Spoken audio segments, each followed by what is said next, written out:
Sometimes God lets the net break not to ruin your work, but to rescue your purpose. Eric had been an engineer at a major tech company for over 12 years. Stable job, comfortable salary, matching 401. Then came the layoffs, the kind that sweep through entire departments like a slow, merciless tide. For weeks, Eric sat at home, sending out resumes that felt like messages in bottles. One afternoon, frustrated and aimless, he started fixing a leaky hose in the backyard. As he worked, a neighbor leaned over the fence.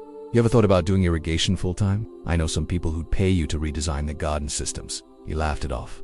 He was a software guy, not a garden guy. But the next week, another neighbor asked the same thing. Then a friend. Before long, he had his first official client. Then 3 more. A year later, Eric owned a small landscaping design firm. He said, "It wasn't what I built my life for, but it's where I found life again." Peter had been fishing all night and caught nothing. That wasn't just frustrating. That was financially devastating. No fish meant no income, no food, no trade. By morning, Peter was cleaning his nets, not because they were full, but because they were useless. Then Jesus showed up. He asked Peter to push out a little from shore so he could teach.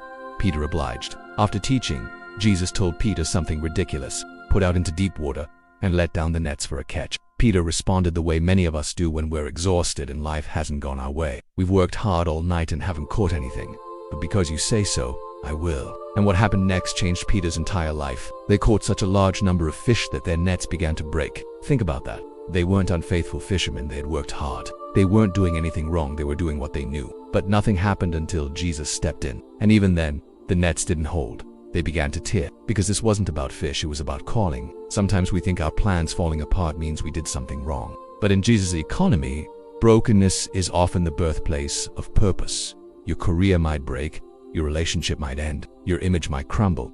But if Jesus is in the boat, the breaking is not the end. It's the invitation. Peter didn't just walk away with fish. He walked away from fishing. He dropped everything.